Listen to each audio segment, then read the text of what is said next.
श्री वाल्मीकि रामायण अयोध्या कांड 61वां सर्ग।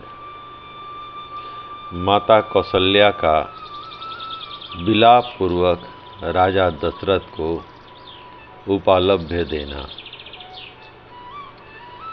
प्रजाजनों को आनंद प्रदान करने वाले पुरुषों में श्रेष्ठ धर्मपरायण श्री राम के वन में चले जाने पर आर्त होकर रोती हुई कौसल्या ने अपने पति से इस प्रकार कहा,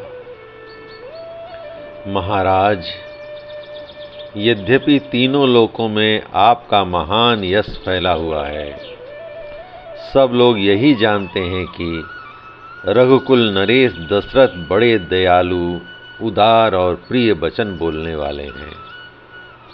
नरेशों में श्रेष्ठ आर्यपुत्र, तथापि आपने इस बात का विचार नहीं किया कि सुख में पले हुए आपके वे दोनों पुत्र सीता के साथ वनवास का कष्ट कैसे सहन करेंगे।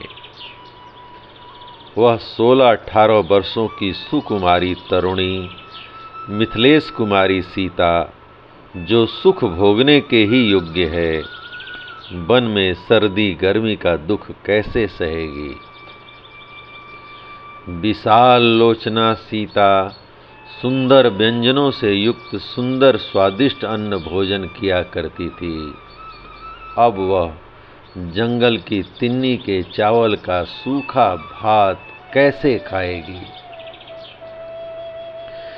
जो मांगलिक वस्तुओं से संपन्न रहकर सदा गीत और वाद्य की मधुर ध्वनि सुना करती थी, वही जंगल में मांसभक्षी सिंहों का अमंगलकारी शब्द कैसे सुन सकेगी।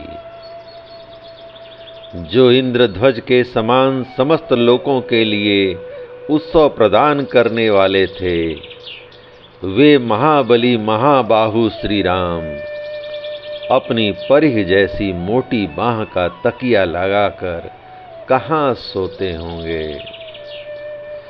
जिसकी कांति कमल के समान है, जिसके ऊपर सुंदर केश शोभा पाते हैं, जिसकी प्रत्येक सांस से कमल सी सुगंध निकलती है, तथा जिसमें विकसित कमल के सदृश सुंदर नेत्र सुशोभित होते हैं, श्री राम के उस मनोहर मुख को मैं कब देखूंगी।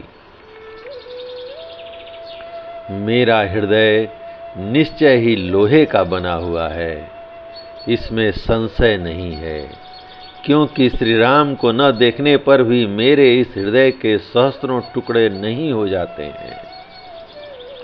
आपने यह बड़ा ही निर्दयतापूर्ण कर्म किया है कि बिना कुछ सोच विचार किए मेरे बांधुओं को कैकेयी के कहने से निकाल दिया है, जिसके कारण वे सुख भोगने के योग्य होने पर भी दीन होकर वन में दौड़ रहे हैं। यदि 15वें वर्ष में श्री रामचंद्र पुनः वन से लौटे तो भरत उनके लिए राज्य और खजाना छोड़ देंगे। ऐसी संभावना नहीं दिखाई देती।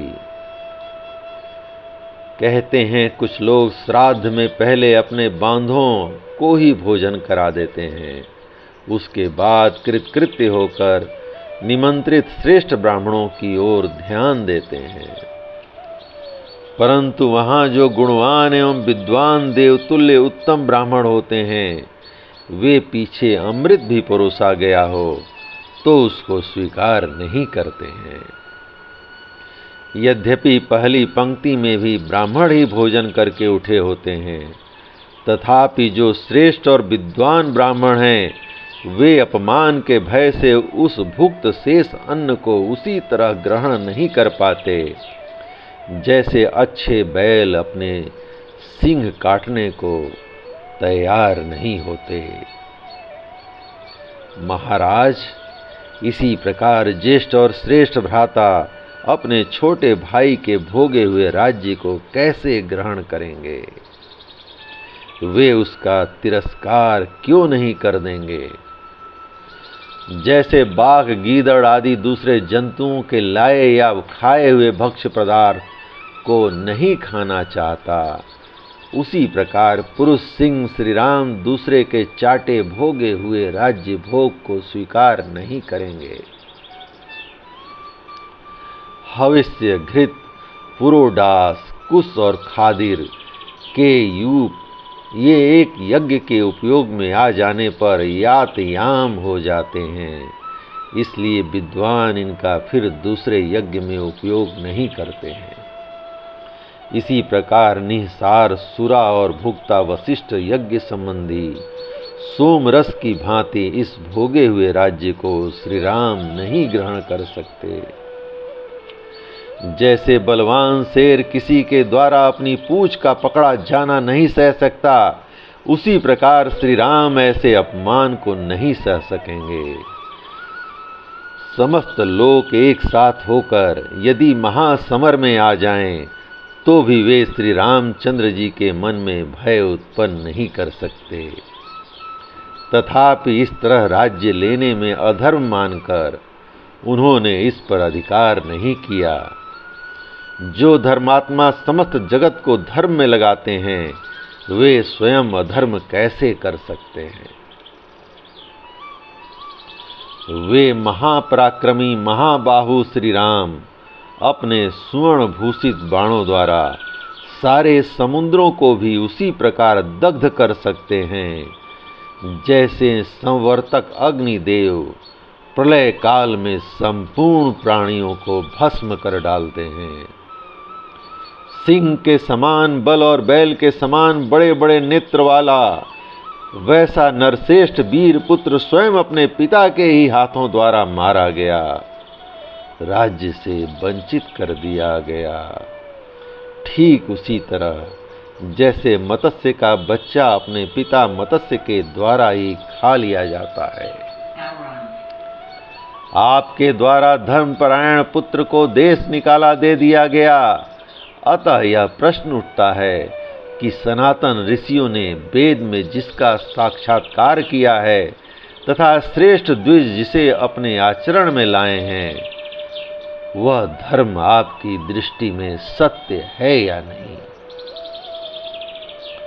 राजन, नारी के लिए एक सहारा उसका पति है, दूसरा उसका पुत्र है, तीसरा सहारा उसके पिता, भाई, बंधु बांधव हैं, चौथा कोई सहारा उसके लिए नहीं है। इन सहारों में से आप तो मेरे हैं ही नहीं, क्योंकि आप सौत के अधीन हैं। दूसरा सहारा श्री राम हैं, जो वन में भेज दिए गए और बंधु बांधव भी दूर हैं। अतः तीसरा सहारा भी नहीं रहा। आपकी सेवा छोड़कर मैं श्री राम के पास वन में जाना नहीं चाहती हूँ, इसलिए सर्वथा आपके द्वारा मारी ही गई। आपने श्री राम को वन में भेजकर इस राष्ट्र का तथा आसपास के अन्य राज्यों का भी नाश कर डाला। मंत्रियों सहित सारी प्रजा का वध कर डाला। आपके द्वारा पुत्र सहित मैं भी मारी गई और इस नगर के निवासी भी नष्ट प्राय हो गए। केवल आपके पुत्र भरत और पत्नी कैकेयी दो ही प्रसन्न हुए हैं।